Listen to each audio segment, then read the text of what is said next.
हम इधर पे देख रहे हैं नंबर सिस्टम। नंबर सिस्टम में हम सबसे पहले नंबर का सिस्टम पढ़ेंगे कि नंबर सिस्टम होता क्या है। तो सबसे पहले हम देखते हैं कि नंबर को हम दो भागों में बांट लेते हैं। कितने भागों में बांट लेते हैं? दो भागों में, रियल नंबर और इमेजिनरी नंबर। रियल नंबर और इमेजिनरी नंबर। इमेजिनरी नंबर सबसे पहले अपन यहां से हटा देते हैं, क्योंकि इनको हम 11वीं क्लास में पढ़ते हैं, हायर मैथमेटिक्स में पढ़ते हैं, जो हमें कॉम्पिटिटिव क्लासेस में हमें पढ़ने की जरूरत नहीं है। फिर भी हम देख लेते हैं क्या होता है। जिसको आयोटा के रूप में लिखा जाता है, जैसे i इंटू आई का वैल्यू -1 होता है, 11वीं क्लास में पढ़ते हैं, इनकी जरूरत नहीं पड़ती। जैसे इमेजिनरी नंबर है, -3 हो गया, रूट के अंदर -5 हो गए, इमेजिनरी नंबर है, इनको हमें यहाँ से पढ़ना नहीं है, ये 11वीं क्लास में पढ़ते हैं। हम आ जाते हैं रियल नंबर पे। रियल नंबर वास्तविक संख्याएं होती हैं, इमेजिनरी अवास्तविक संख्याएं होती हैं। तो रियल नंबर को हम पढ़ेंगे, बहुत विस्तार से पढ़ेंगे। हम रियल नंबर को दो भागों में बांटने वाले हैं। पहले भाग को हमने यहाँ पे बांट दिया है, अभी बांट दिया हमने, पहले को बांट दिया है रेशनल नंबर और इरेशनल नंबर में। रेशनल नंबर और इरेशनल नंबर में, परिमेय संख्या और अपरिमेय संख्या में। इसको परिमेय संख्या बोलते हैं, उसको अपरिमेय संख्या बोलते हैं। तो परिमेय संख्या क्या संख्या होती है, रेशनल नंबर क्या होते हैं, जिनको हम पी बाई क्यू के रूप में लिख सकते हैं। किताबी परिभाषा है, लेकिन इससे डरने की बात नहीं है, कुछ फर्जी है, इनसे डरना नहीं चाहिए कि पी बाई क्यू क्या है क्या नहीं है। पी वाई क्यू है मतलब कि हम किसी को इसके रूप में लिख सकते हैं, 1/2 या 2/1 इसके रूप में लिख सकते हैं, इसको पी वाई क्यू बोलते हैं। पी वाई क्यू के रूप में नहीं लिख सकते हैं, इसका मतलब है कि किसी संख्या को हम पी वाई क्यू के रूप में लिख सकते हैं, क्योंकि 1/2 के रूप में नहीं लिख सकते हैं, 1/3 के रूप में लिख सकते हैं। दशमलव की संख्या बढ़ती बढ़ती चली जाती है, उनको हम इरेशनल नंबर बोलते हैं। तो रेशनल नंबर के हम एग्जांपल देख सकते हैं, परिमेय संख्या के एग्जांपल देख सकते हैं।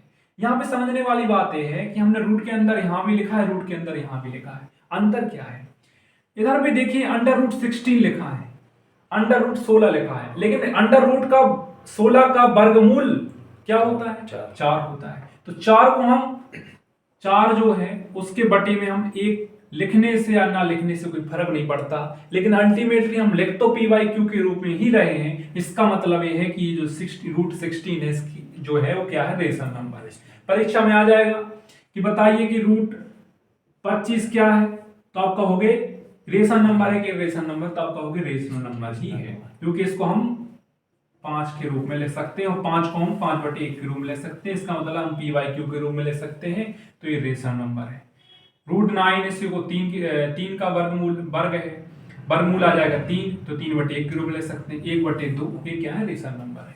लेकिन पाई हो गया, √3 हो गया, √2 हो गया, इनकी वैल्यू जो होती है वो डेसिमल रिकरिंग होती है, मींस पर्यंत तक चलती रहती है। जैसे पाई की वैल्यू होगी 3.145 दशमलव, ऐसा ऐसा चलता रहेगा, वो कभी खत्म नहीं होगी। ऐसी संख्या रेशनल नंबर होती है।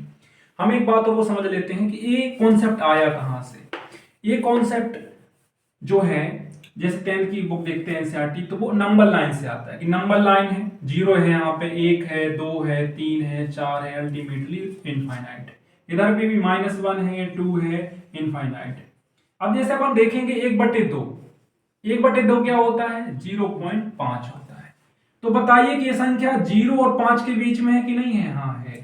1/2 इधर पे अलाइ हो जाएगा, तो इसका मतलब है कि नंबर लाइन पे ये संख्या डोनेट हो रही है। जो संख्याएं नंबर लाइन पे बन जाती हैं या दिख जाती हैं वो रेशनल नंबर होती हैं, और जो संख्याएं नंबर लाइन पे डोनेट नहीं करी जाती वो रेशनल नंबर होती हैं, अपरिमेय संख्याएं होती हैं।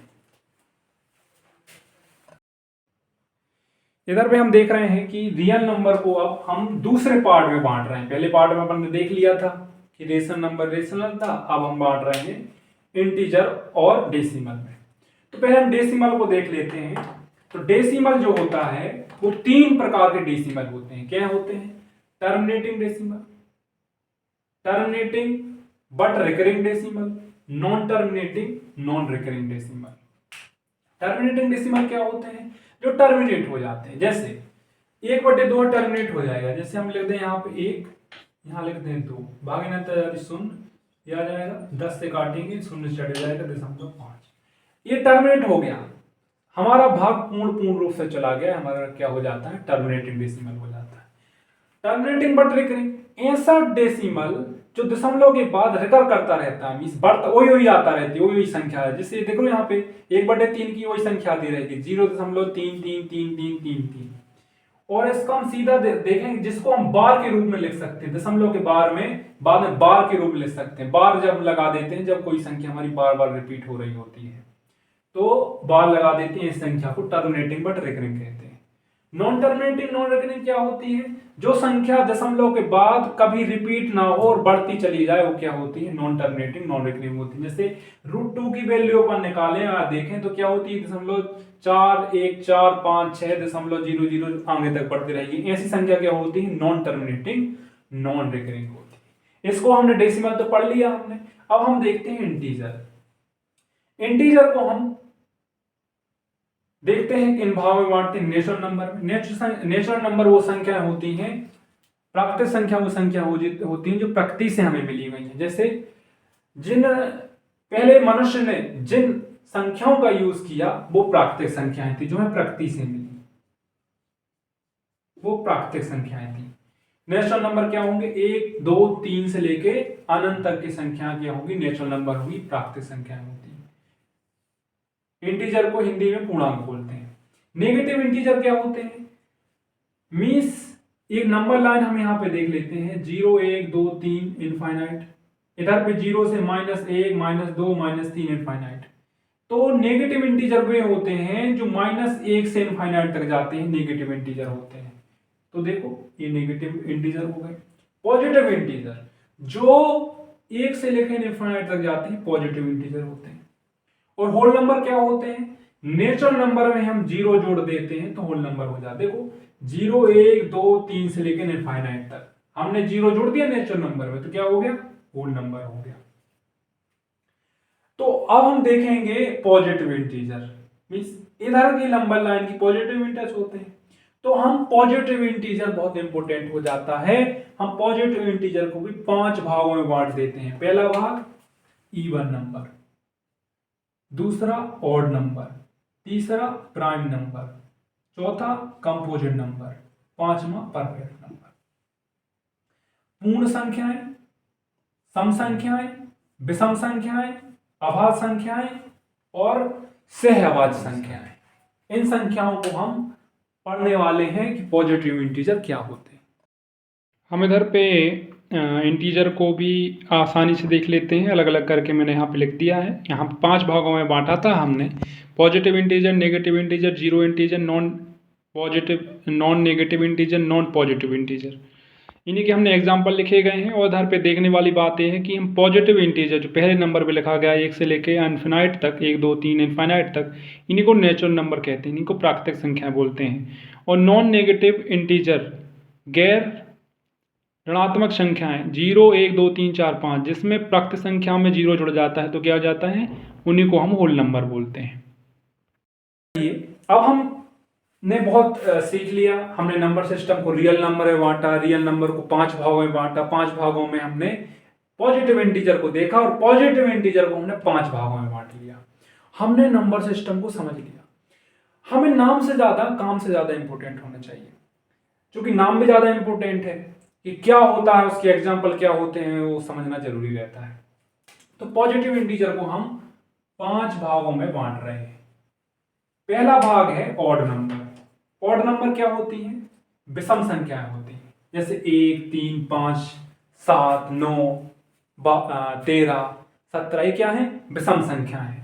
वे संख्याएं जिनमें 2 का भाग नहीं जाता है वो विषम संख्याएं होती हैं।